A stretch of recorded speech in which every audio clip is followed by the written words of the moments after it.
Yeah, so eighth one is kind of like an extended assignment, Pratik, wherein we are trying to, add in, uh, because this assignment of running Facebook ads, like Abhinav mentioned, there's like multiple parts to it, and it doesn't really make sense to segment it into different assignments. We realize that it can all be a part of the same assignment, so that's why there's an, with uh, teaching you guys as you run your ads, we're teaching you various stuff. I mean, depending on what kind of ads you ran, you got like personalized feedback on all this stuff, and then we'll be like wrapping this up with a session on the risk mitigation framework. Yeah, go ahead, Ojas. You can unmute yourself. Yeah. Hi, Varun. Hey, dude. How are you? I'm good, buddy. How are you? I'm a little sick, but yeah, go ahead. Yeah, I think Ilson's not well as well. Yeah, Okay, cool. Go ahead. Yeah. actually, I wanted to ask you about YouTube ads only. Uh So huh. I am used to Facebook ads targeting a lot. Uh huh. So does it work in a similar way? Because the only thing Oh that I no. think all marketers miss out in Facebook is household income divide. हाँ वैसे अगर so think from a different perspective, YouTube or Google is Hmm. like intent oriented, right? Hmm. There are people who are searching for these keywords. Okay. On Facebook, however, it is more of a demographic or a psychographic orientation. So, Yeah, that's so, why so I from a, wanted to from a ask you. from Yeah. your own business ka perspective, no, like Yeah. from your own business perspective, when you're targeting somebody on Facebook, they might Hmm. not even know that a business like yours exists, like a solution like yours is existing. The Yeah. customer doesn't even know that he has that problem. You have to convince them, you have to show them that you have this problem, and you have to tell them, you have to pitch them your software as the one true solution which solves all their problems. Hmm. However, on Google, right, it's search oriented, so it's intent oriented. So people who are coming there, they already know about this problem. Yeah. So the marketing and the targeting there, two different things. So from this perspective, you'll have to. YouTube is a lot more on keywords, and yeah, it's a lot more like intent oriented. Like you have to do a lot more research on keywords and what kind of questions do your consumers or your customers ask. Based on that, you come up with your keyword list and all that stuff. So that's how you do on YouTube. Something Hmm. similar would be, however, if you go behind like a channel targeting or placement targeting, which is kind of like interest, but Hmm. yeah, you try to figure out कि अगर restaurant business है तो शायद वो food review channels देखते होंगे, या they may be watching some people who review restaurants. So assuming that hypothesis, you go ahead and run your ads on these, and then you see whether the results are coming or not. So that is somewhere where I see a kind of similarity with Facebook. But otherwise, it's like I said, Google is more search, intent oriented, Yeah. and Facebook is like psychographic or demographic But oriented. like Yeah. in YouTube ads, for example, when I did the targeting, so we Mhm. are the product that I'm made the ads for this assignment. Uh, Mhm. that's meant for parents to see, Right. and that's for any parent in the world because they are parents, and it's for any and every kid in the world as long as he or she is 13 and 17 between Okay. that. Mhm. So I have not done keyword targeting and content is open. I have not Mhm. targeted any keyword or any channel. I've Okay. only targeted parents of 13 and 17. That's why I wanted to ask you because that's the Facebook way of targeting. Yeah. So does that also work on YouTube? Um. See, what your hypothesis is that anybody or any kid or any parent would be interested in your product, right? Yeah, any parent who's like Yeah, so I think that on top of that hypothesis would household. work in your case. Yeah, on YouTube also. If you think that is the case, I think, yeah, you can go ahead do that. No issues here. Yeah, and does household income really work like that metric? Does that really work? Sorry. The household income metric, does Hmm. that really work? In India, it doesn't work. To be very honest, they don't have so much data in India actually, I guess, but in yeah. US, it works brilliantly. Yeah, but like in US we also have that for Facebook. Exactly. You're right. That because that was something that was in my mind. If there's something that Google can do, most probably Facebook can do that as well. Yeah. Depends heavily. Like Uh, related to targeting, like and all that. I guess, yeah. Yeah, I guess, yeah. The thing is, the data sets that Google has and that Facebook has is completely different. Hmm. Facebook pay, people have personally gone ahead and told that I like, Ritik Roshan, or I like, restaurants and stuff like that. Yeah. Google, however, it kind of does some form of, magic, you can say, but basically tries to figure out your email data. It looks at Hmm. your browse history. It looks at your all that, and it kind of tries to hypothesize this stuff. You know, you know, hypothesize this stuff. Yeah, sorry, but Facebook, you have clear data that people are actually saying that I like this stuff. So that is where these data sets kind of are different. But at the same time, Google gets a lot of traffic, way lot more traffic than what Facebook gets, if you count both Google and if you count all the Google properties, your Android apps, your Android Yeah. phones, your YouTube, and your search. It's like a huge data set that they get. And yeah, there's a lot of interesting talk in this thing space right now about IDFA being removed from Apple. They're becoming Yeah, more I read about that. privacy oriented. Yeah. Yeah. So how does Google, Google has an advantage there. A, because Hmm. they can also kind of close loop their Android system and kick Facebook out, you know. But Facebook is like he's very dependent on iOS and on Android, right? So Hmm. yeah, I mean there are pros and cons to both these networks. Some of them, like Facebook has got like crazy amount of accurate data, but Google has got like a lot of reach in terms of devices, etc. So yeah. Okay, guys. So here's what I'm hearing. The talk is that Shashank's live stream is going on. Is it done Yeah, yet? Varun, some of them have joined. It's fine. Okay. They're wrapping up there. Okay. Sankalp's also joined. I think we can start soon. Yeah. Okay. So you know what? Sankalp will be running you guys through part of this assignment, but so that we don't waste any time, I'll start sharing my screen and I'll run you through what I have ready for you guys. Is Funnelytics part done? Yeah, that was Chikara's. Funnelytics is just a tool. What Chikara went, Abhinav, yeah, when he went into the depths of what funnels are, and also we have covered that part, Abhradeep, yeah. Okay, so I'm going to share my screen, Nelson. Let me know if you can see it. Pardon me, guys, I have a little cold, so I'll be sniffling, sneezing a bit. Okay, can you see my screen?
pick one of your channels, your channels of acquisition, and you go dive deep into it.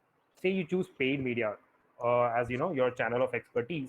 You end up diving deeper into Facebook ads, Google ads, Instagram ads, LinkedIn ads, programmatic ads, etc.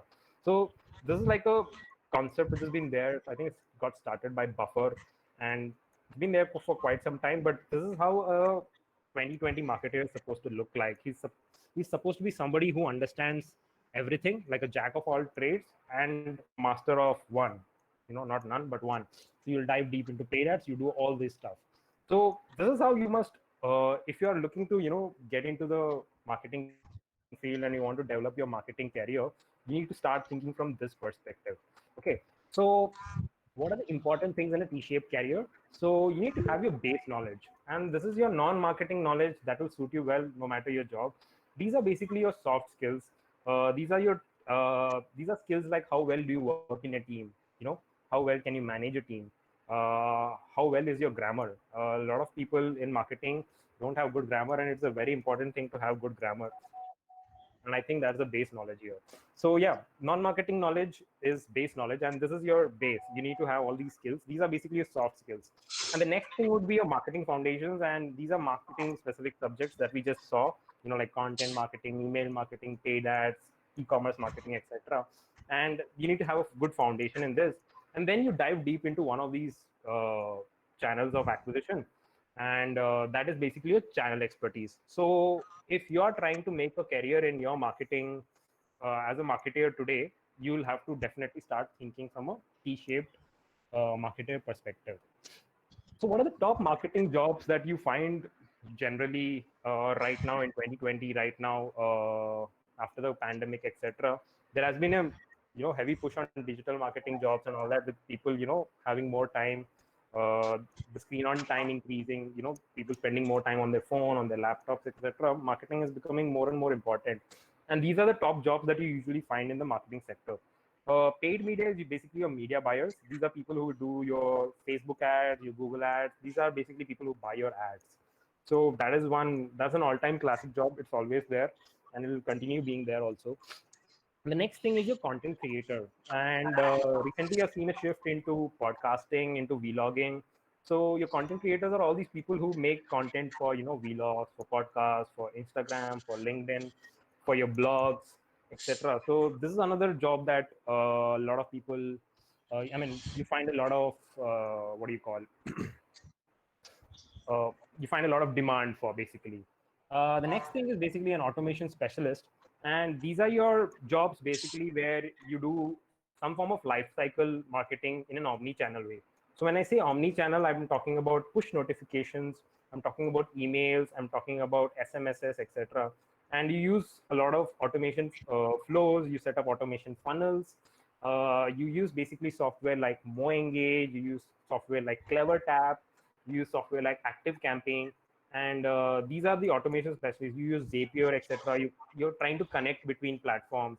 So a typical problem statement for an automation specialist would be, I'm getting leads on Facebook, and as soon as somebody signs up as a lead on Facebook, he has to get an email. This is something which an automation specialist would do. What he would do is he would use Zapier and he would connect Facebook and say MailChimp or ActiveCampaign. And so that the lead, as soon as the lead signs up on Facebook, Zapier sends the data across to ActiveCampaign or MailChimp, and the mail goes out. So this is a typical job of an automation specialist. And the next thing is a MarTech engineer. MarTech is basically marketing technology. People also call these as growth engineers, etc. So if you come from an engineering background, say you come as an app developer or as a web developer, and you understand how full stack apps or full stack websites are built, you understand how engineering processes work. You understand how to boil down marketing requirements into engineering requirements. So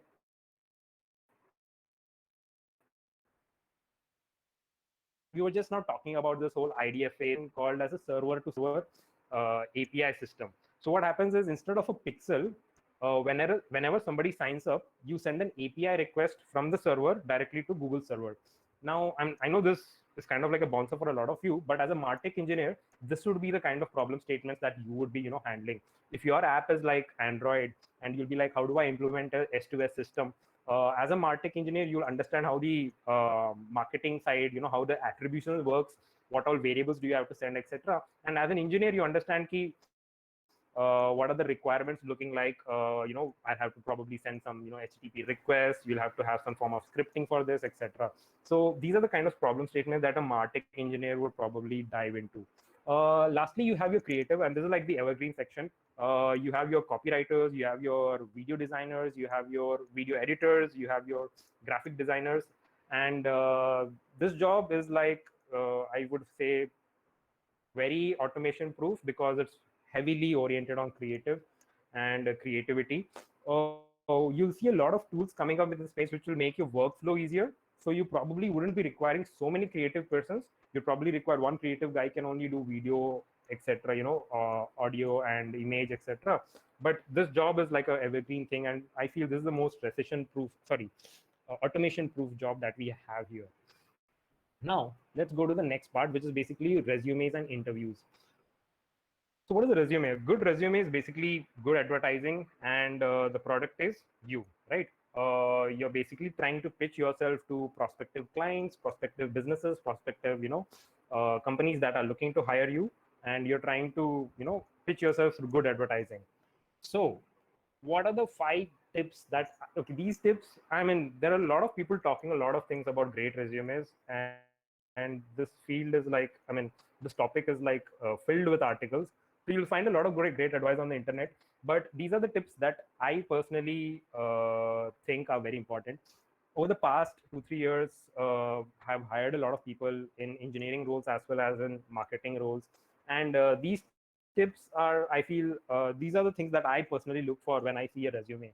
So the first thing is to aim for a single page resume, and the key thing here is brevity. You have to keep it as short as possible.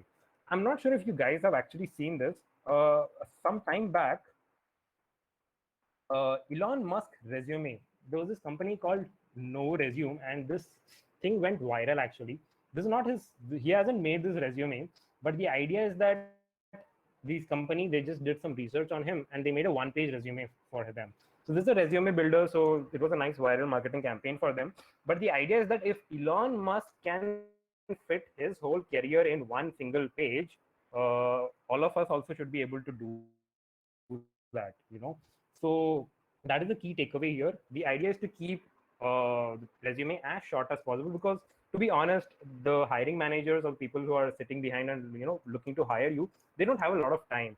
And with the market actually, with unemployment rates high, etc., you'll see a lot of applications, etc., etc. So people actually generally skim through stuff and they want to look at very specific things.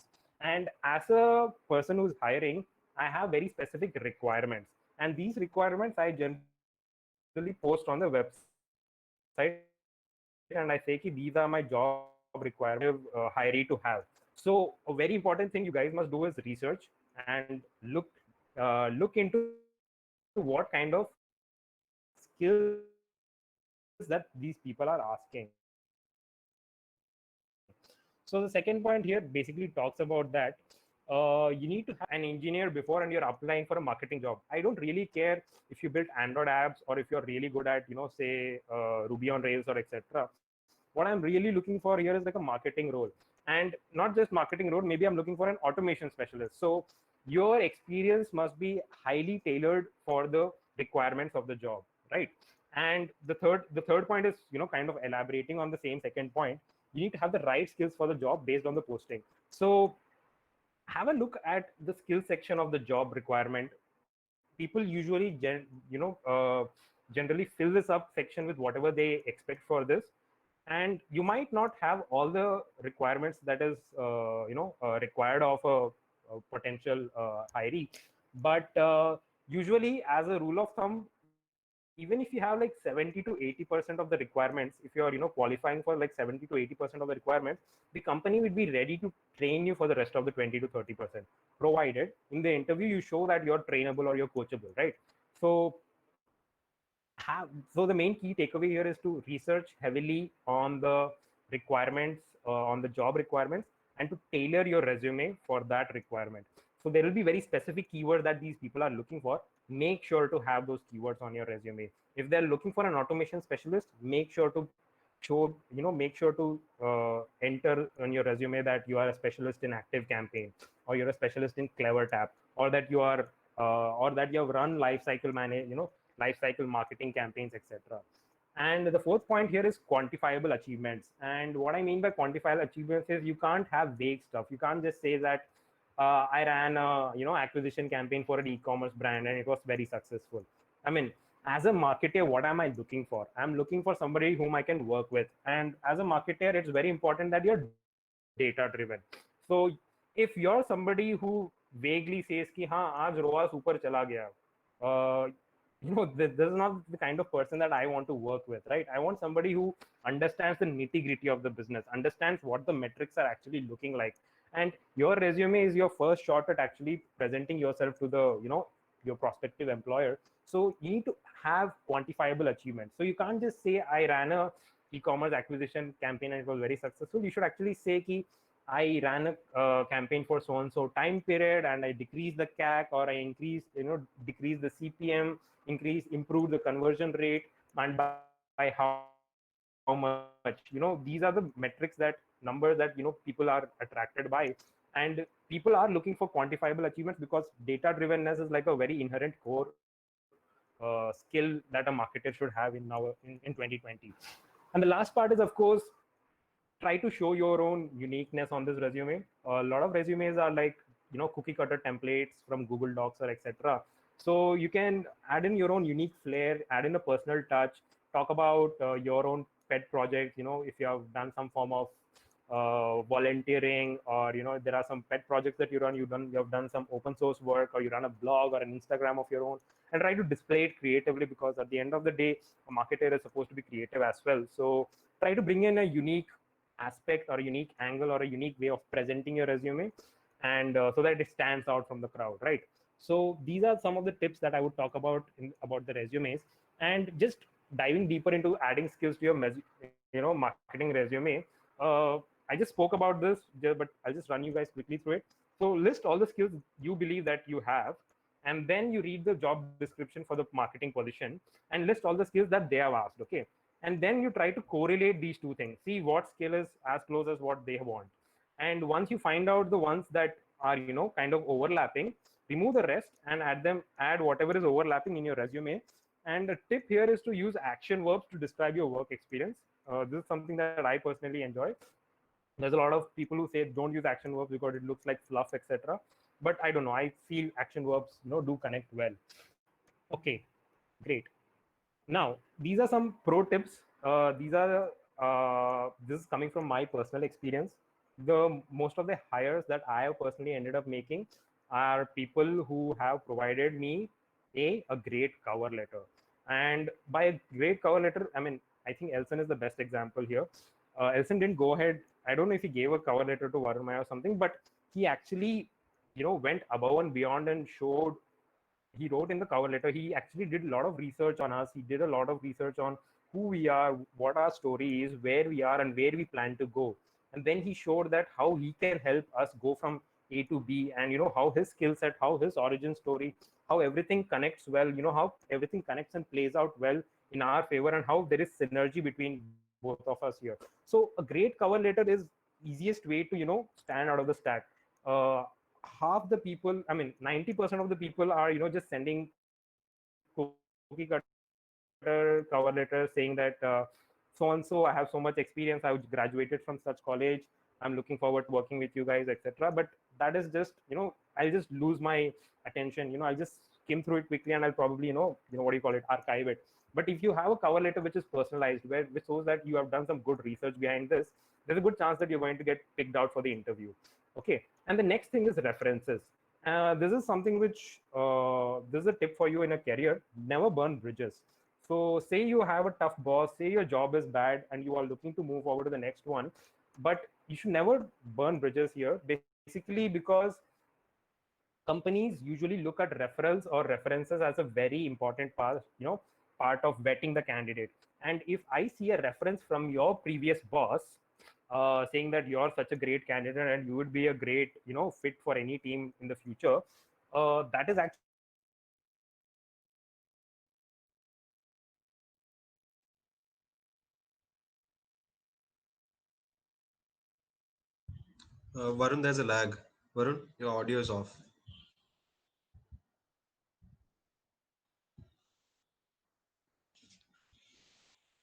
Just wait, guys. I'll text him.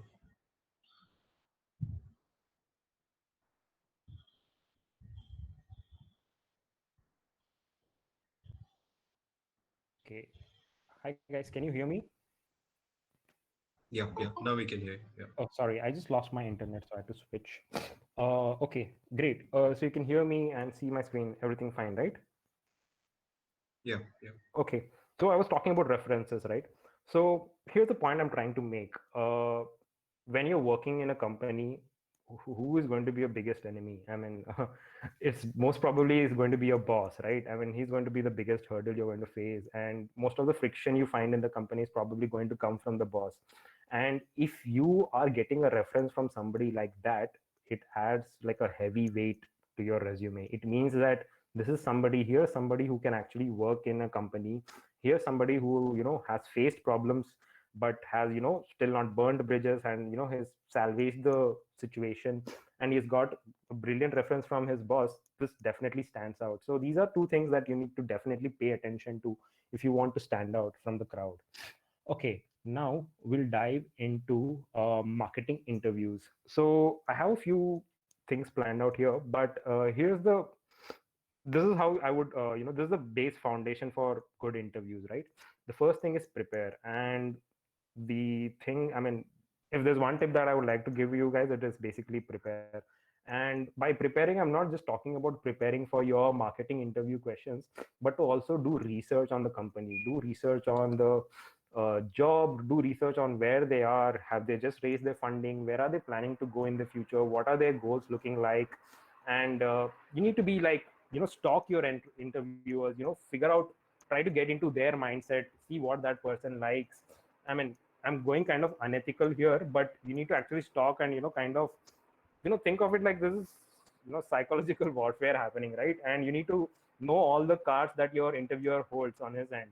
And so I'm sure they'll also do some heavy research on you, and you should also back it up by doing heavy research on the company, doing heavy research on the interviewers. Go on their Glassdoor, figure out what kind of questions they ask, figure out what kind of work culture do they have, does it fit with you. You need to do like solid research before you even step into their office for their interview, or what do you call in now, so it is all on Zoom calls. So before you log in into your Zoom. The second thing is like personal brand online. Very important nowadays. You need to definitely, as a marketer especially, it is very important that you have a personal brand online, so that when I type your name, I find something, I find your portfolio, or I find your LinkedIn, or I find your Instagram, etc. And you need to know how to market yourself organically or through paid ads. LinkedIn is a very important and upcoming tool. There are a lot of people who are teaching a lot of crazy stuff about this. I mean, if you just want a good tip, I think Ayush does it really well. I see his LinkedIn every day, and he does it really well. I think he is the best guy to reach out to. And the second thing here is, if you have the money, you can actually run ads. So, I mean, people do this. I read this thing that somebody actually hired like a outdoor billboard, and he put a website link, and he said, "Okay, I'm out of a job.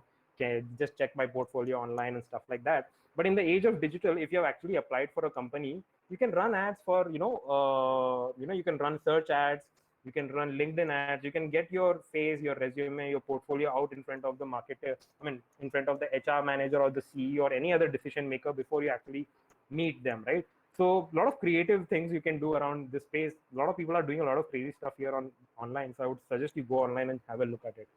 And the last thing is confidence. And when it comes to confidence, there's this thing called STAR method, which is basically situation, task, action, result. Situation is like this is like for any interview, you can use this STAR method to answer a question.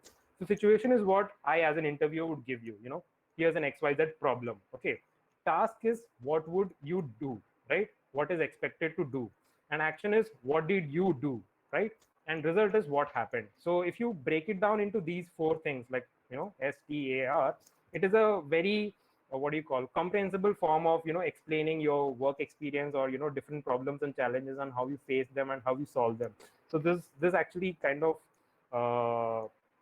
what do you say, it shows confidence, and it basically keeps the brevity point in mind. You don't ramble around saying that I probably did this, that. No, you just did these four things, and this is how you went from A to B. And remember, interview is a dialogue, not a monologue. So you have to talk, you have to ask questions. A lot of people don't actually ask questions to interviewers, and that shows basically a lack of research on the people who are interviewing. So it's very important that you do some research and have a few questions ready for the interview, so that it shows that you are kind of actually interested. Otherwise, I'll be like, "Yeah, ye to aake chala gaya. I don't know if he's interested also." And last point is ki I've seen some people do this. You should not badmouth your previous employers, because what happens is that this kind of gives out a vibe saying that if I hire you tomorrow and if we come across a tough situation, you'll probably end up doing the same to me also. So as a general rule of thumb, don't badmouth previous employers. Now we'll dive into marketing interviews and the types of questions that we see. So these are the 5 different types of questions that you usually see in marketing interviews. First one is your credential or your experience verification questions. Second is your case questions. Third, opinion, behavioral, and competency. So let's quickly see what these different types of questions are. So credential questions. So these are questions where I'm trying to vet you, right? I'm trying to figure out ki, are you who you are, who you have promised yourself as, or whom you have pitched yourself as in your resume. I'm just trying to figure out ki, does it all add up? So these are the kind of questions you usually see. Tell me about yourself. What made you apply to this job? How did you hear about this job? Tell me about your responsibilities, etc. So the kind of red flags that I usually see when I ask these questions are vague responses that don't match the position. That means that you haven't done your research, right? I'm asking you, tell me about the responsibilities in your last role, or how did you hear about this job, and you give me some ambiguous, vague answer which does not actually add up. So these are the questions. I mean, with these questions, I'll be able to do my basic sort of filtering. And if you're not able to respond or follow up questions on skills or responsibilities listed on your resume, it shows that you're kind of bullshitting here about your resume. So that is pretty much it when it comes to these questions. Second thing is your case questions, and these are questions where I'm trying to figure out how good you are as a marketeer. I'll give you case studies, I'll give you like a problem situation, and I'll try to figure out what is your mindset, what is your thought process. What I'm trying to basically figure out here is how good is your critical thinking skill, and also I want to see how well do you handle pressure. I'll throw in a few icebreaker questions. I'll probably throw in a few easy questions like your basic vetting questions, and then I'll throw you a hardcore case question, and then you'll have to think on the spot. So these questions you need to prepare well for, and the best way to do this is to basically do research on the company. And once you figure out what the company is doing, do research on the job role. And once you do the research on the job role, what you have to do is you have to go find case studies. You have to go find case studies online about companies who have done something similar. If somebody wants to increase their YouTube revenue and they're looking for a YouTube marketer, go online and see how people increase their YouTube revenue. Read up on that. Try to immerse yourself into that YouTube culture and figure out everything, so that when they ask these case questions, you're already done your prep and you can throw some points right off the bat. And what I'm looking for here is like, if you give me if you give me answers on the spot, that is a plus 10 right there, because you didn't have to think and it's right at the tip of your fingers. So you are a really good fit for this role. So those are your case questions. And coming down next is your opinion questions. So these are questions where I'm trying to figure out what your personality is like. And if you're not talking much, I'm trying to do some form of ice breaking, trying to keep it light and conversational. So I'm just trying to figure out what is your personality like. Do you read marketing blogs? Do you follow marketing? What is your favorite company? Which brand marketing campaign did you like the most? So this kind of gives me an insight into your personality and how you think and what your hobbies are and all that stuff. So a little bit of psychographic profiling I'm doing here with these kind of questions. Not much preparation is required.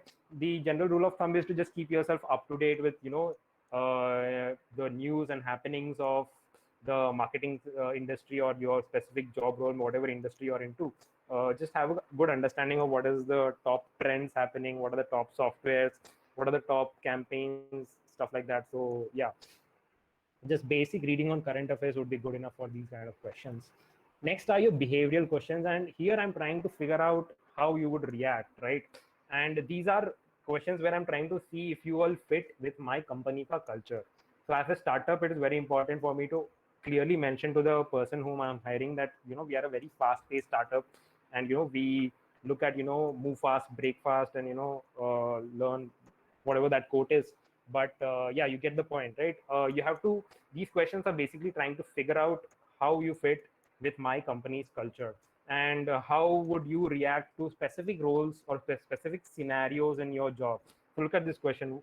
Would you rather a manager check in more frequently or less frequently, and why? I probably ask this question because I am somebody, or our company is somebody who doesn't like micromanagement. Okay, and if you answer this question as, yeah, I would like somebody who would, you know, frequently check in with me and who would, you know, spoon feed me the whole thing, there only I will say goodbye, Tata, because this is something that is a straight no for me from my company's culture perspective. We don't like micromanagement. So these questions, they are curveballs. Be careful. Try to think about why this person is asking this question, and try to give them an answer which would fit in their what do you call, in their perspective, right? So if they're a startup and they're asking you this kind of question, you should probably answer ki no, I work well on my own and all that. And yeah, so these are those kind of questions. And these, lastly, you have your competency questions, and these are your hardcore skills question. You know, I'm trying to ask you, like, I'm going to drill down and figure out how good you are at what you say, I mean, at the job role. So I'll ask you, like, what are the metrics that you would care about most in this role? Tell me about mistakes you've made in the past and how would you solve them. And these questions, basically, you need, there's only one way.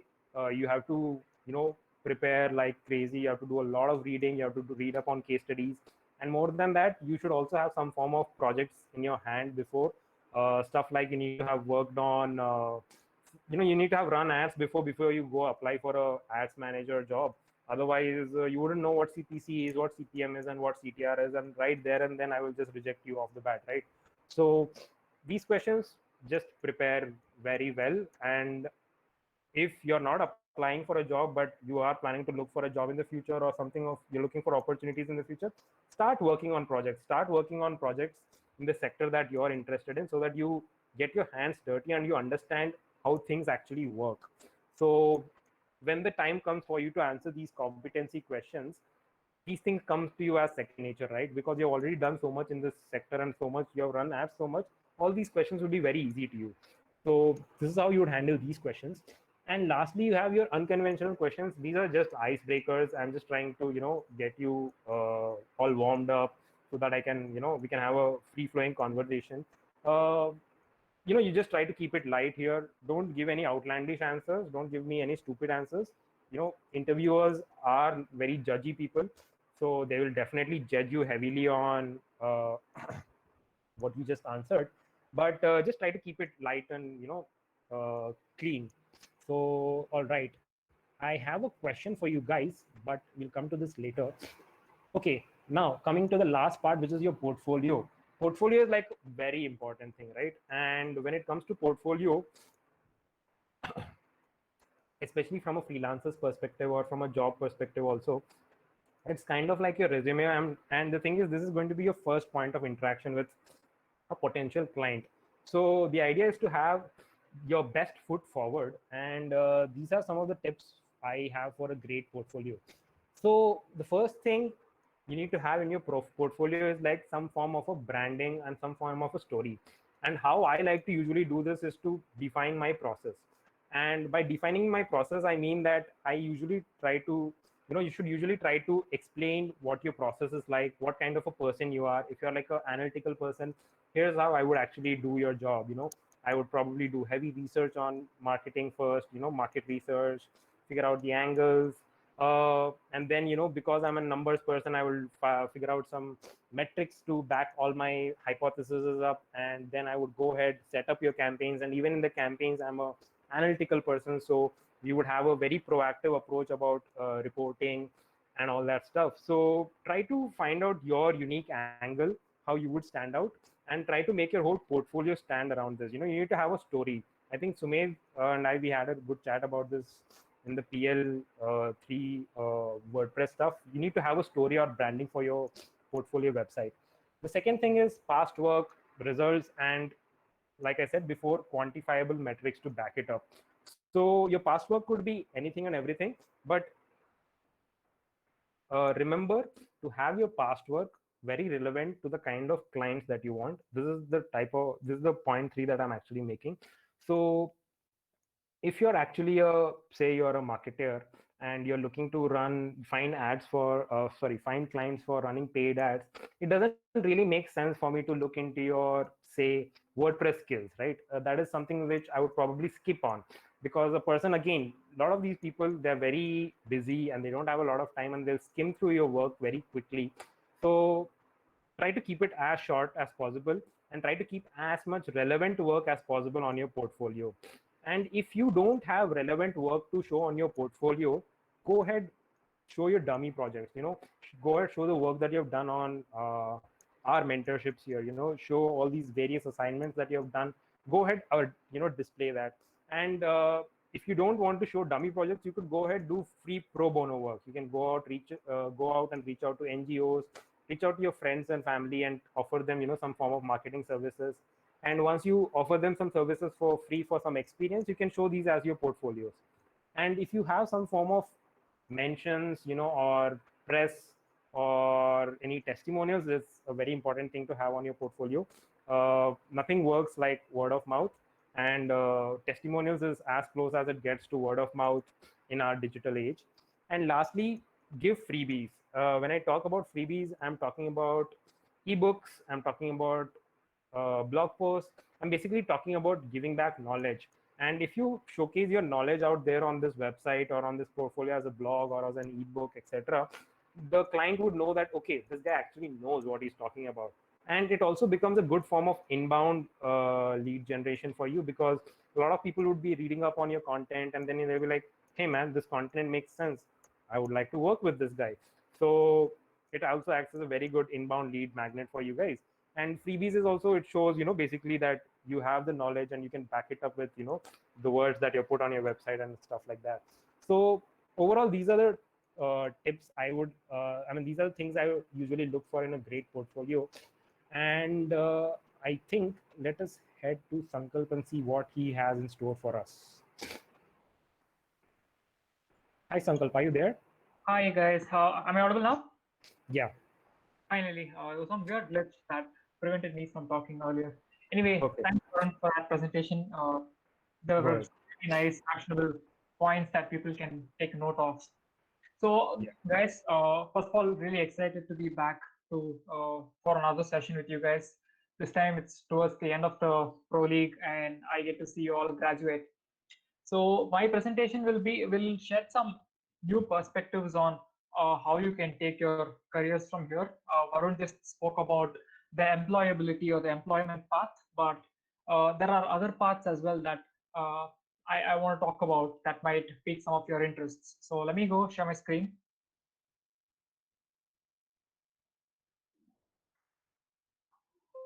All right. So far, the entire class has stuck together.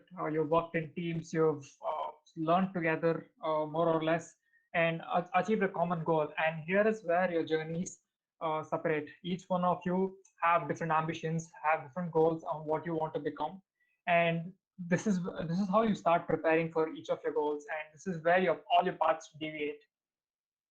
So Varun covered a lot of points here, but I'll be talking about the opportunities ahead.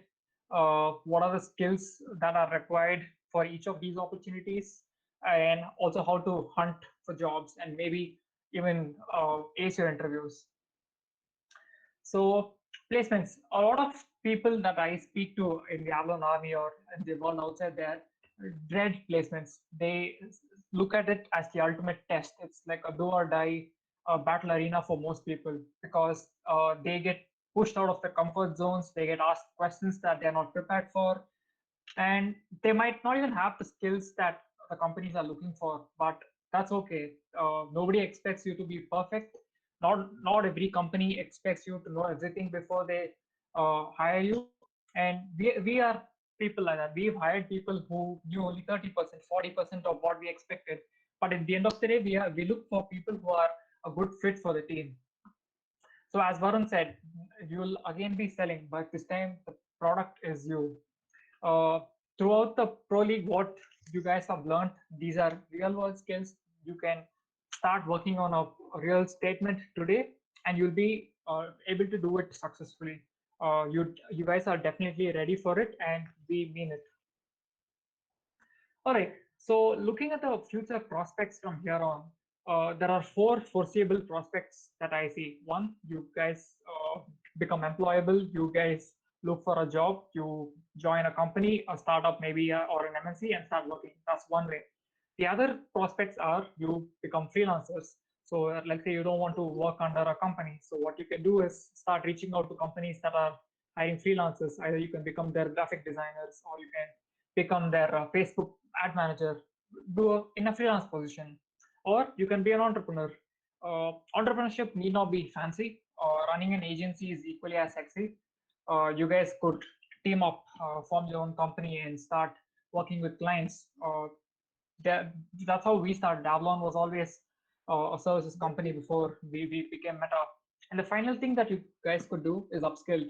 Now that you have a good base foundation about marketing, you guys can pick up one niche that you like in marketing and start uh, specializing in that. Maybe you want to become a Facebook ads expert, you want to work on retention problems. So start upskilling. So these are the four prospects that I see for each and every one of you. And I just want to quickly bring to your attention that our next Pro League will be about sales. So if you are looking to freelance, or if you want to become an entrepreneur yourself, this might be something you would be interested in. I'll be teaching you, and I'll be telling you about my experiences in landing higher ticket gigs. You are not limited to just India if you're a freelancer, or how do you land international clients if you're an entrepreneur. Everybody knows that in the US you get paid a lot more than what people pay you in India for a freelancer, or the clients in US pay a lot more. So how do you crack new markets? How do you crack new verticals? These are some things that I'd be talking about. So a lot of new beginnings that you guys can potentially explore, and more on that in the Sales Pro League.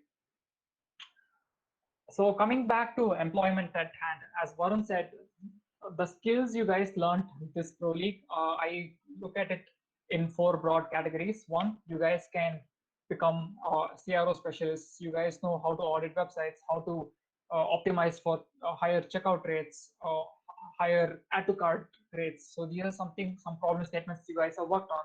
You've also written copies for ads. Copywriting is in itself a job. There is definitely a lot of buzz around how copywriting could get automated. That definitely is the case, but I'm sure AI doesn't understand memes. AI can't understand the pop culture.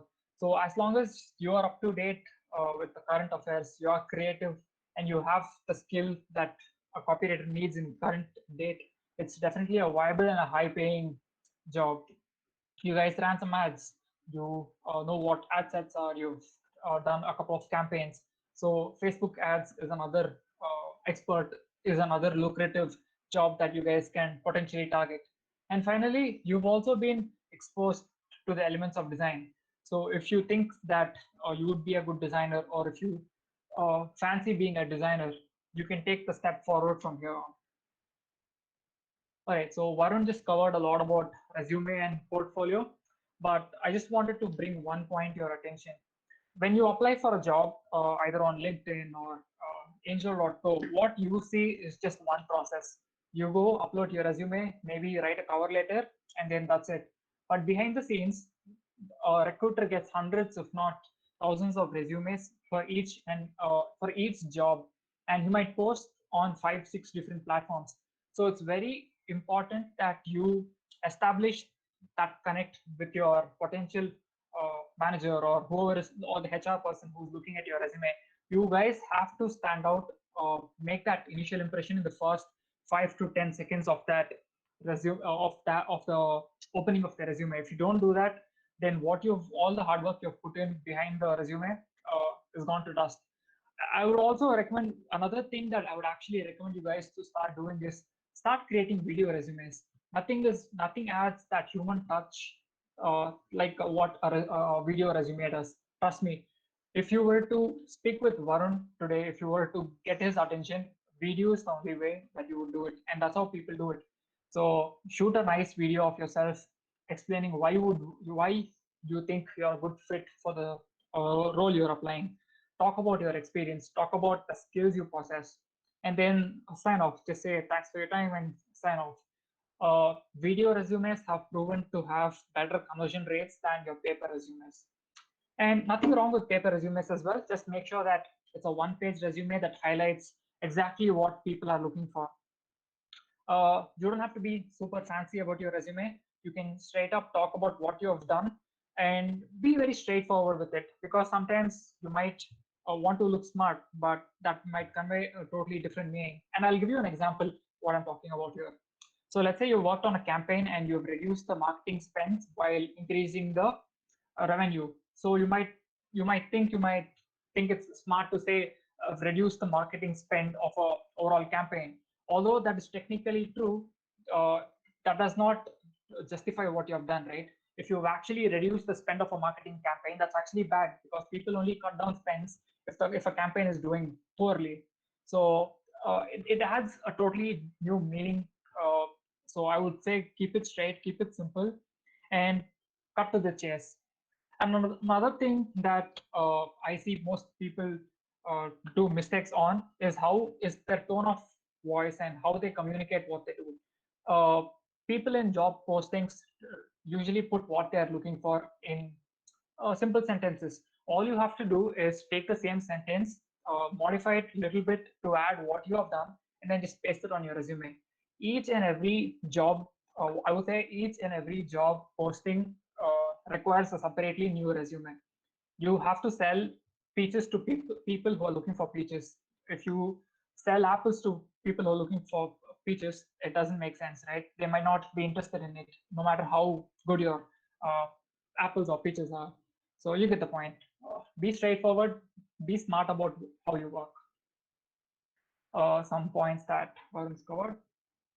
And yeah, most importantly, I think above all, your experience trumps grades and accolades.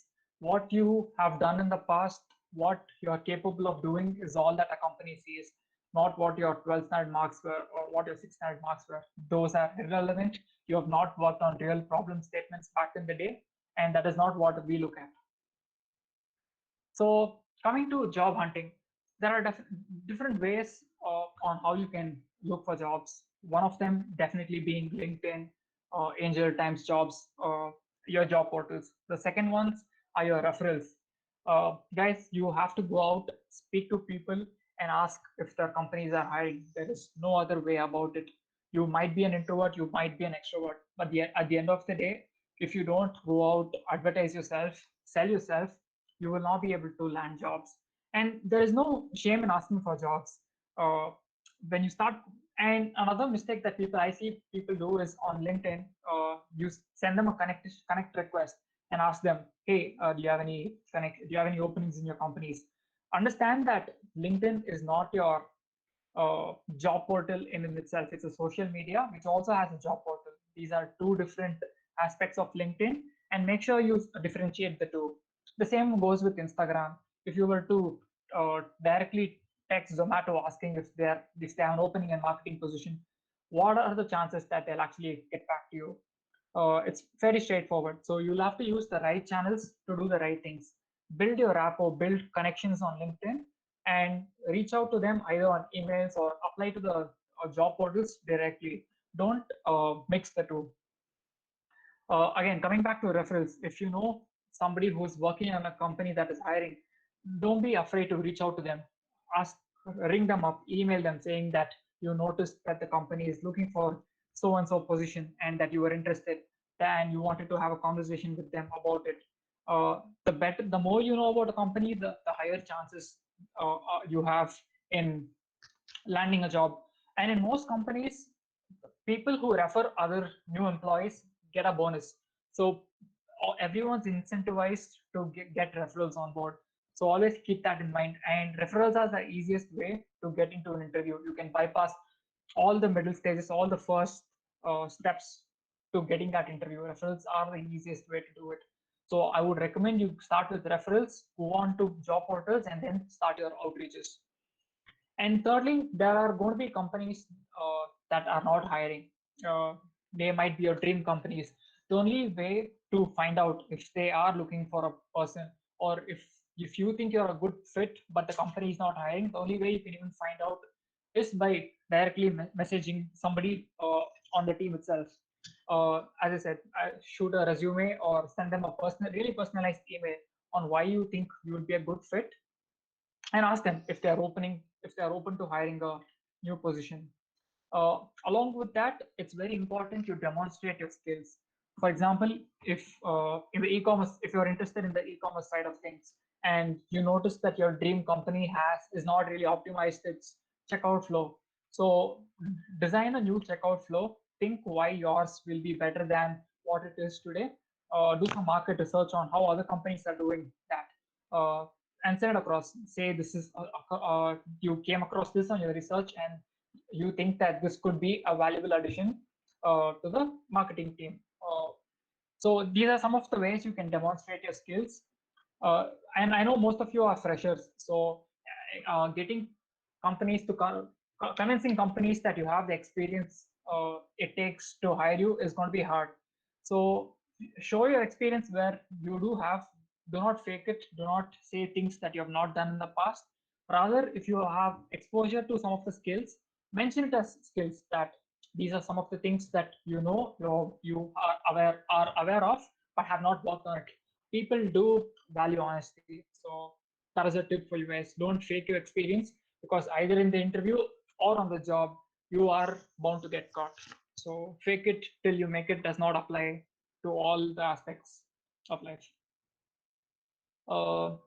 These are again some tips for your interviews. Be confident, but don't be too uptight. It's after all a conversation with another person. So relax, sit back, break the ice. The other person at the other end of the Zoom call or your meeting table is still a human. So ask them questions. Importantly, if they ask how you were, it's only fair you reciprocate and ask how they are or how their day is going.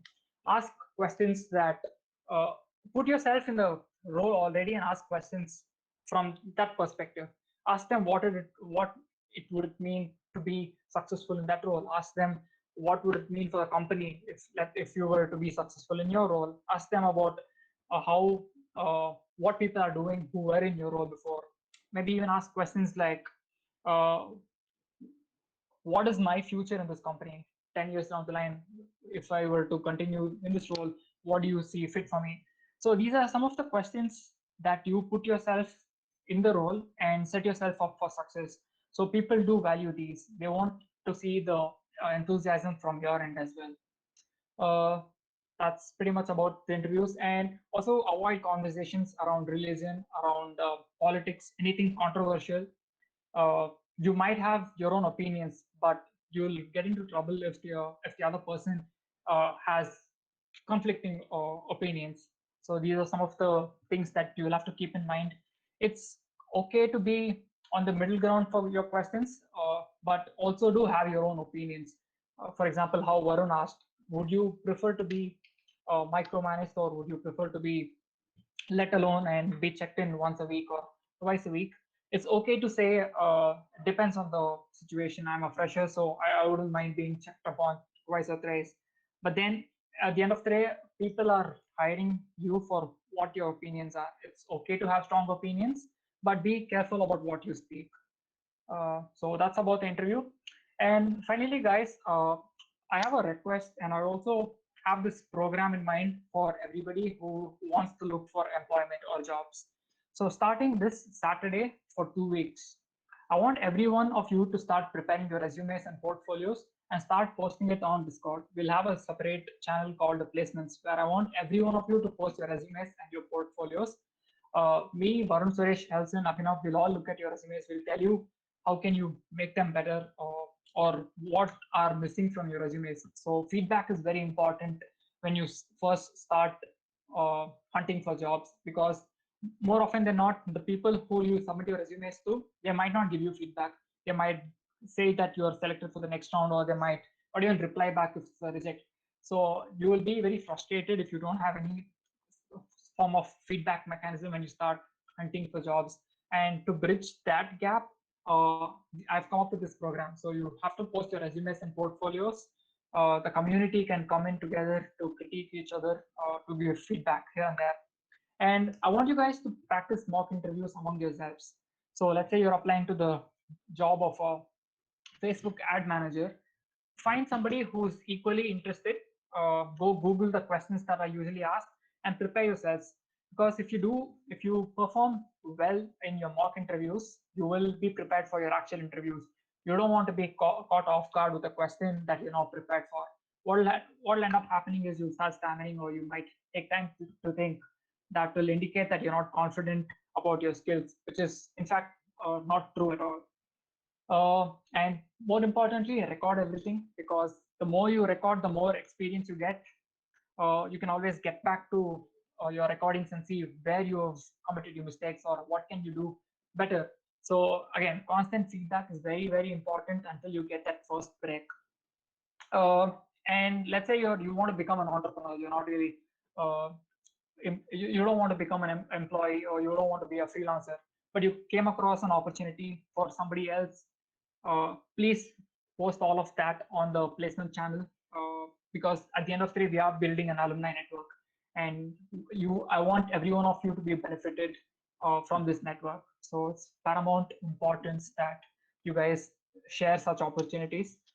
When who knows, at the end, 10 years from today, one of you will help the other. You can co-found a company, or one of you can help the other get into a bigger company. So that alumni network is very important. You guys might not realize it now since you're the first batch of our pro leagues, but keep in mind our pro leagues are growing by the day. So by the time you guys graduate, the next pro league starts. So the alumni network is very important, and it's our responsibility to start building it. Again, so let's say you finished your interview, come back to the placement channel, talk about it. I'm sure a lot of people would love to hear it. Talk about what questions were asked, or how did you go about each of your questions, how did they react to your portfolio, because these are experiences that everyone needs, and the only way everyone gets it in a short span of time is by sharing. So come Saturday, I want everyone who wants to get a job or get hired, start posting resumes and portfolios. And in the meantime, what Avalon Meta and me will be doing is we'll start scouting for jobs. So in case we find jobs in our placement network, we will come post it on the channel for you guys to take. So that's pretty much it. I'll also be sharing a quick survey on the placement channel.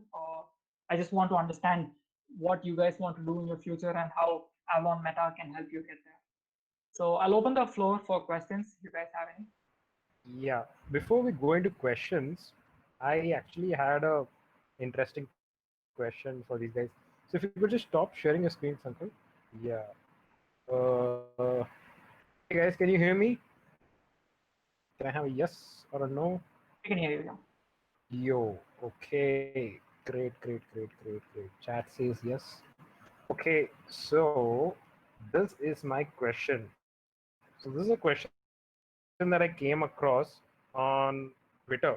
So you have an Instagram account with 5 million followers, okay? And it's a dog meme page. You have 30 days to generate at least $15,000 per day. How do you do it? Yeah, did you guys get the question? I want to see what your answers are. Okay, guys, start sending me answers in the chat right now. Will sell dog products, Captain Zach. Go on, go on. There's no right answer to this question. Okay, Priyanshu says affiliate. Affiliate is great. Shoutouts. Shoutouts is a good way to do this. Meme marketing. Okay, that is a pretty cool thing, Pratik. Meme marketing. Partner with Ted the Stoner, influencer for brand. Shout out on the account. Make a brand around it. Okay, okay. These are all great questions. I mean, great answers. You know what I'll do? I'll try to find that Twitter thread and Let's see if we can find it. I'll try to find the Twitter thread and I'll send it.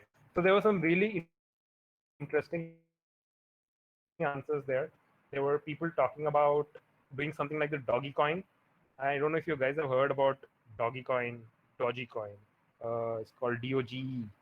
And there were people talking about merchandising. They were talking about selling Bitcoin, I mean cryptocurrency and stuff like that, right? Yeah, so you guys know what doggy coin is, right? So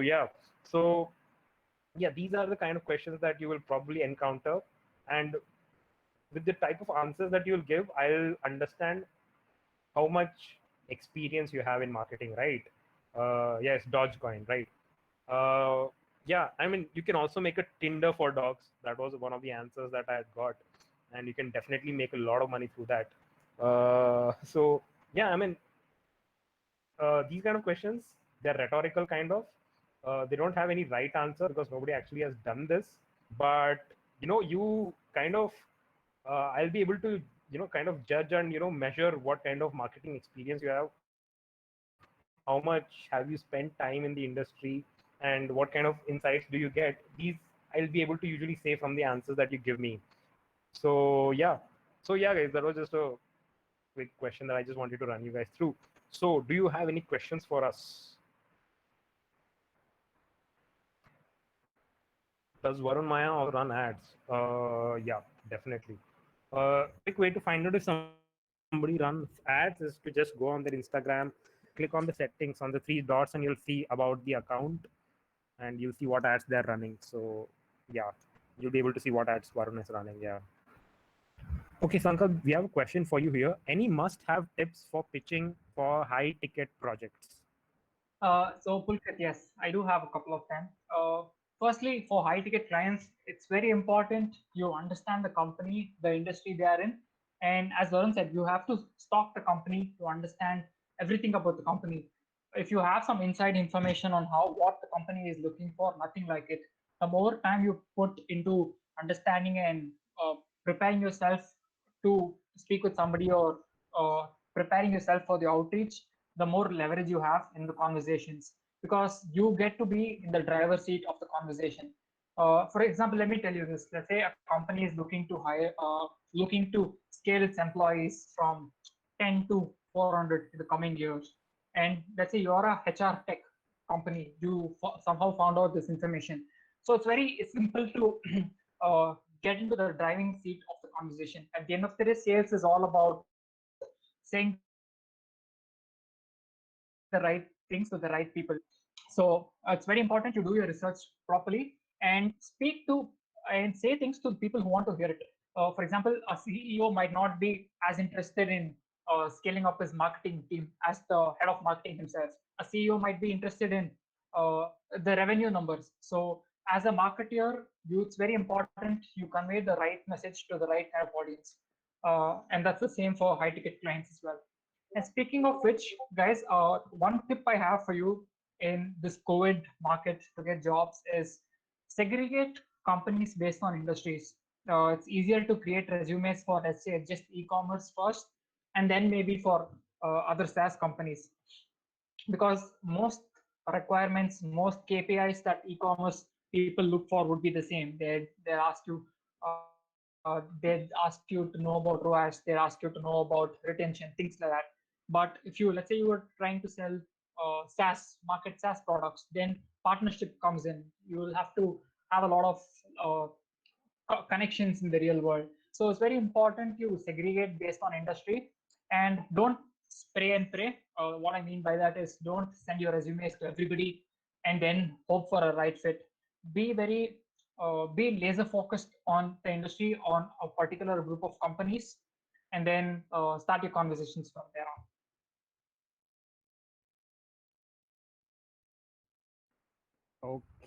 Okay, we have an interesting question here. If a person wants to join Tesla's marketing team, how would you go about it, Sankalp? I think Tesla does a lot of organic marketing. Like Elon Musk is basically the hype machine. So I don't know if there's any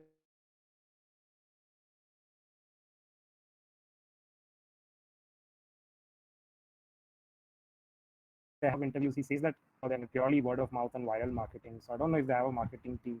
But Sankalp, if you are going to approach Tesla, how would you go about doing it? Like, how do you find their email IDs?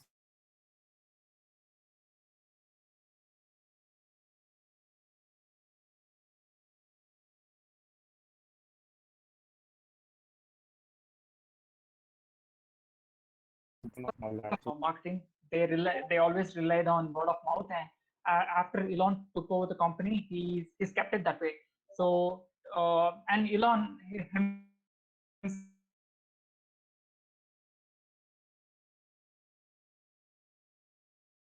marketing the company ever needs. So if I were to approach Tesla as maybe a freelancer or as an agency, what I would do is I would point to the fact that they don't have a marketing team.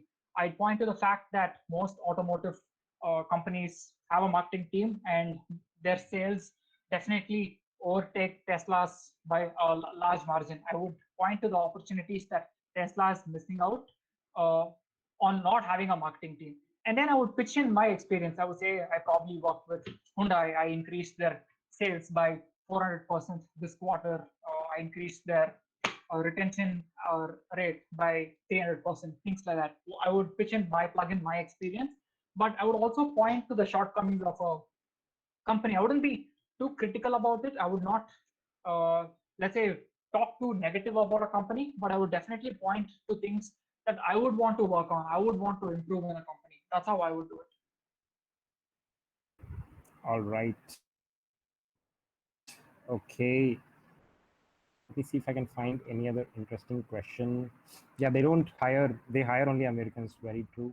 What is the salary bracket for different marketing jobs? I think Glassdoor is a good place to find out about these. But yeah, I mean, I think as a fresher, you can expect anywhere from, the thing is, after COVID, a lot of companies have kind of got their budgets down, and yeah, Glassdoor numbers are kind of messed up, but they give you a good ballpark idea. So I think as a fresher, you can, with no experience, you can probably, provided you provide, prove some value to the company, I think you can expect somewhere from 25 to 30 as a starting range. And if you have some experience, I think you can push that number up to 40 maybe. And as you get into marketing manager roles, you can start expecting around 50, 60K. And then as you go up,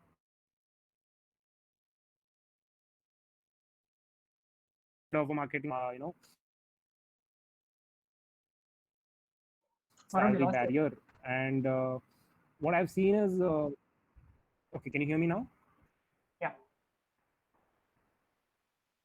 Okay. Okay. No. So yeah. So yeah, I mean, the salary barrier you'll kind of hit when you become like a VP or a CMO level, and that is when I think it kind of caps off at like 30, 40 lakhs plus your stock incentives and all that. But yeah, so this is just from my perspective. I'm just throwing, kind of spitballing these numbers out there. So as most of you guys, I think, if you're starting out, I think as an intern you should be expecting somewhere around 5 to 10 to 15K, depending on the amount of value you're providing, and depending on how much effort the company is providing into training you. You think the starting salary point would be somewhere around 20, 25, and if you're really good, it may go up to 30, 35. And if you go into the marketing manager role, wherein you're handling kind of like a cross-functional team and all, then I think you breach the 50K there. And then once you go into the VP level stuff, I think then you breach the one lakh. And then after at CMO level, you kind of cap off at like 2.5, 3 lakhs. What I have generally seen on all these LinkedIn and all that stuff. But it depends heavily on the company that you're working for and all that.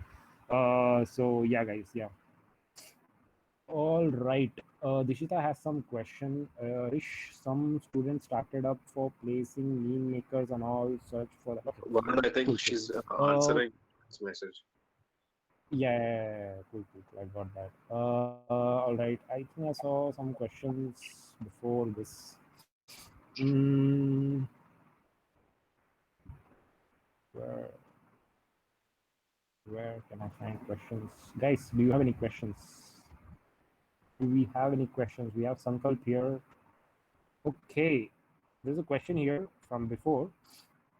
They want to know more about your sales colleague, Sankalp, and when will you open it up? And yeah, can you talk more about your sales colleague? Abradeep wants to know more about it. Yeah.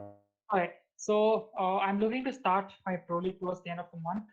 The registrations will start around 10th. That's what I'm looking at. I'm just waiting for a couple of backlog towards my end. Once I'm done with that, the sales pro league is going to start around 10th, the registrations, and then we'll start as and when people are ready. So that's what I'm looking at.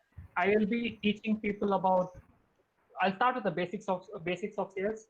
I'll tell you guys why sales is important and how each of us are selling one or the other products in our day-to-day life.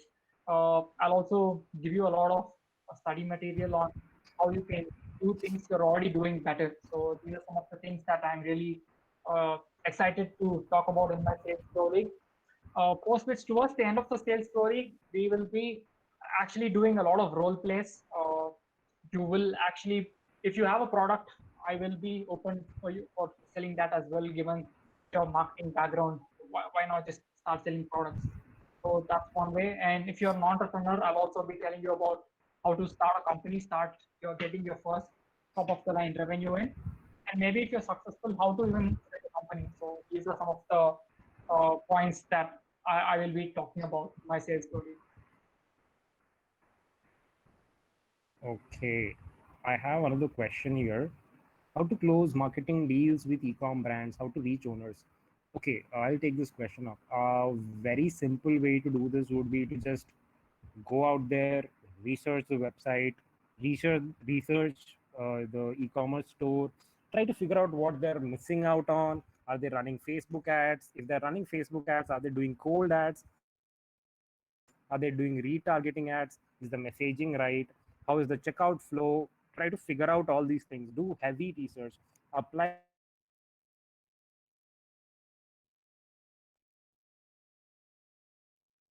whatever brand, I mean, their brand is the dummy brand. Their brand is the dummy brand, and try to apply all the assignments to it. And once you do that, you'll get a list of quantifiable wins. You'll get a list of quantifiable stuff that people, I mean, these brands can work on, can implement and achieve success with, right? And once you have this list, just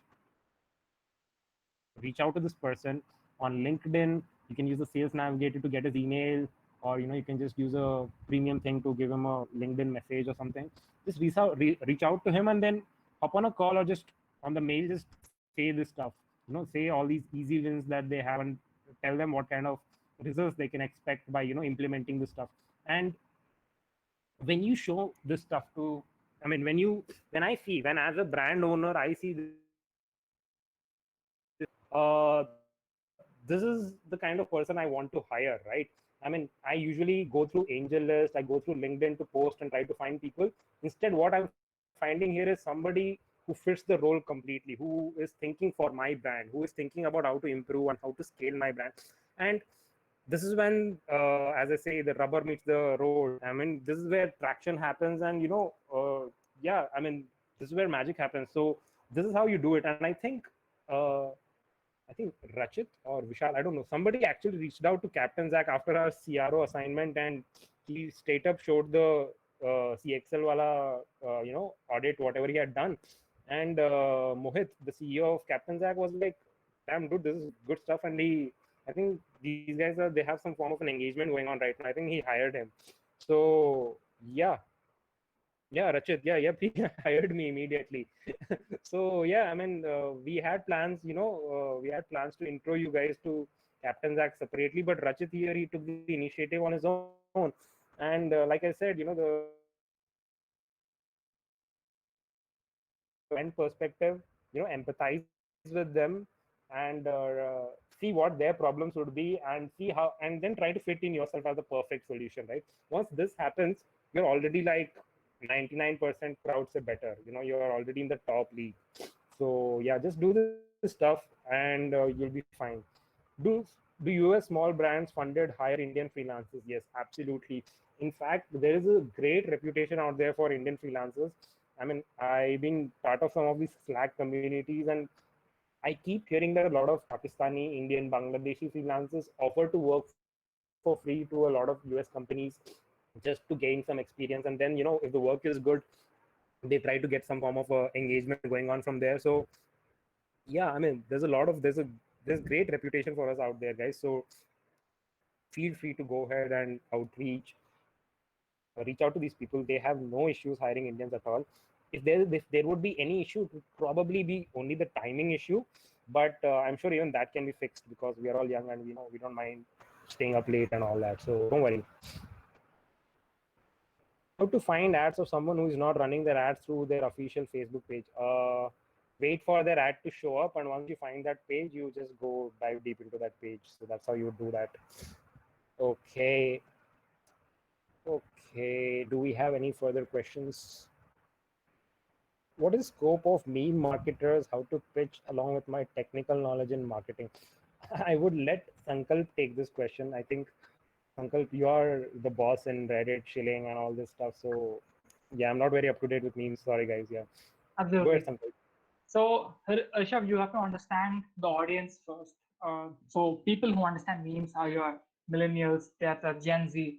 And let me point this example to you. I don't know if you guys have heard. So, PUBG got banned in India today. It's already off the App Store. Most of the other add-ons or all that are going to be removed soon, tomorrow.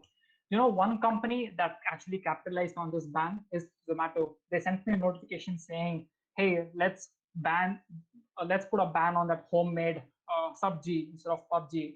So there is definitely scope for meme marketers. This might not be a meme. This is more like a pop culture thing, but the same thing applies for meme, right?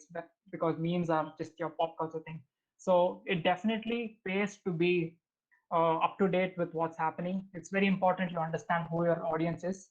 I'm sure a lot of the older audience of Zomato would not understand this reference. So the targeting is such that only the millennials and the Gen Z guys get this notification. So there's definitely a lot of scope. If you look at Instagram, the influencer network, a lot of the advertisements happen through memes. So I would say there is a lot of scope, yes.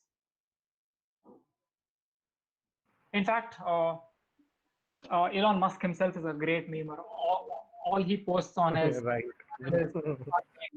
And you can see the Tesla stock go up and down because of a meme. Right, right, right. Yeah, I mean, SEC also got involved in all that shit. So yeah, meme marketing is definitely in right now. From an audience perspective, one interesting point I would like to make here is that you have to understand the audience which enjoys meme, our age group, the millennials or the Gen Z.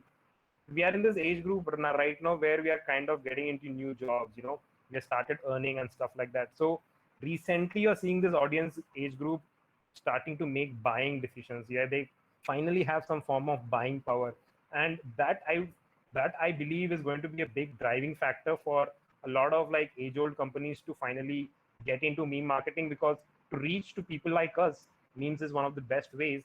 And they have all the more reason now to reach out to people like us, because we finally have jobs and we finally have money in our pockets and we finally have the buying power, right? So yeah, I think that is one interesting factor why meme marketing is going to boost up. Okay, final few questions.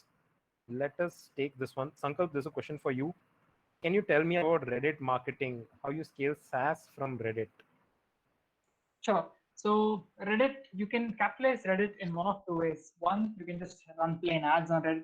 Reddit does allow and support for ads, but it's a very uh, old process. It's very hard to get started on Reddit ads. The dashboard isn't great. The rates are too expensive for the kind of audience you get. The other way is to get audience from Reddit organically. There are so many subreddits on Reddit.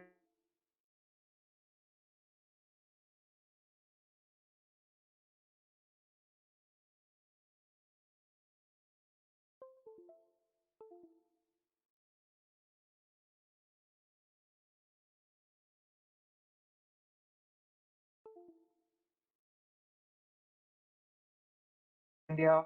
There is a Reddit for just Bangalore or just Hyderabad. So what I would do is I would start posting about my product or my app in relevant subreddits. Make sure my a few people I know come upvote or comment to get that initial reach. And once the machine starts picking up, there is no stopping it. Reddit is crazy. The amount of potential Reddit has to offer is tremendous.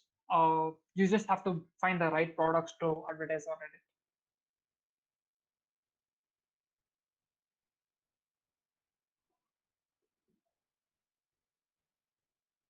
Take Definitely, this one. a lot of games, in fact, make a lot of money just by being on Reddit. Okay, sorry, Sankalp. I think I lost No, you it's there. Guys, can you hear us fine? yeah. Okay, okay. Okay. One last final question. Elson, take this question up. Rajit says, I pitched to a few US small startups, e-com.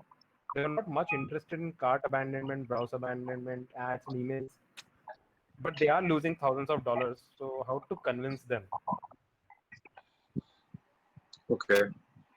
All right, Rachit. So for me, like when I try to convince somebody, I try to break it down into why.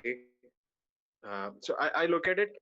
Okay, for example, number one, I would identify like you need to tell me a little bit more detail on what the company would be. So my logic of approaching a client or a freelance for a freelance gig is generally a little crooked, right?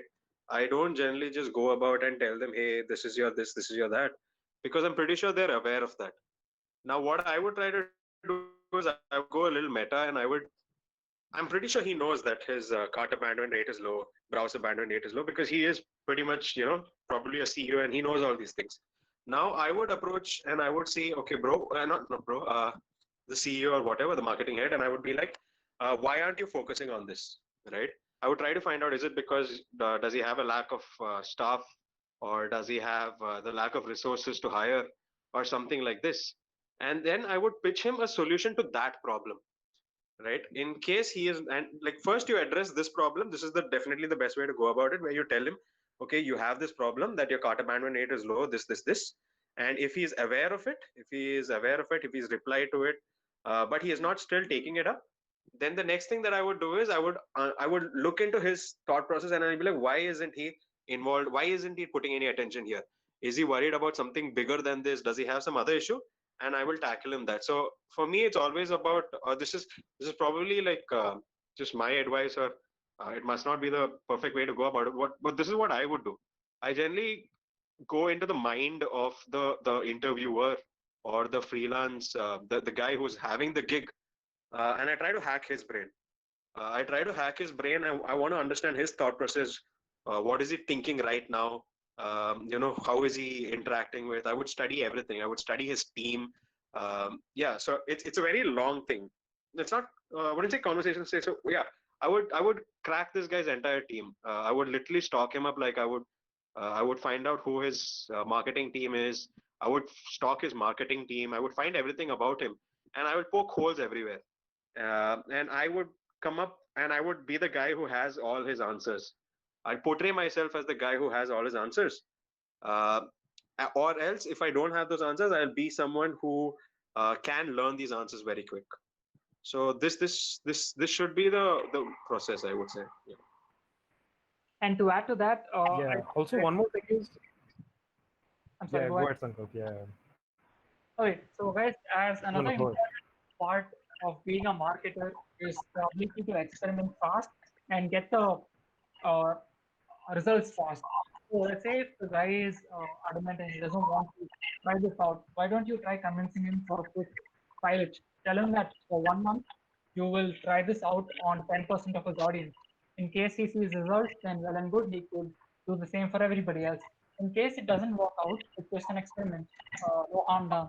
So you'll always have to present people with new perspectives on how to improve without coming out as too negative or as coming out as the person who knows a lot. Yeah.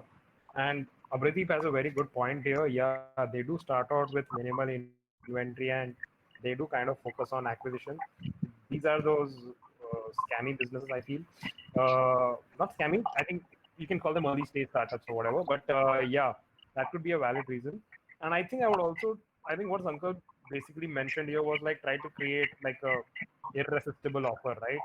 I mean, why would anybody say no to working on a pilot with you on like a very small base fee or something like a free prior, free pilot and see to take it forward? Nobody would say no. I mean, and you also can probably make this better by saying, trying to create some form of a FOMO and saying that your competitors are doing this, your competitor in this same vertical is doing this and he's achieving X amount of sales just by doing this one thing. Why are you saying no to this pilot? You're just being stupid. If you don't, hire me, I'll just go hire, join your competitor or something. So try to create FOMO as well. Yeah. Okay, guys, I think this is it. This was the last question. It's 12. It's pretty late. So we'll be winding this up. And yeah, any closing words, Sankalp?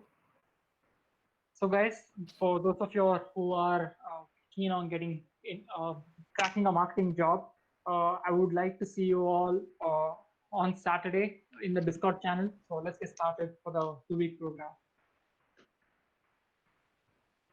Great. And what is the next step for people who are looking forward to join your Sales Pro League?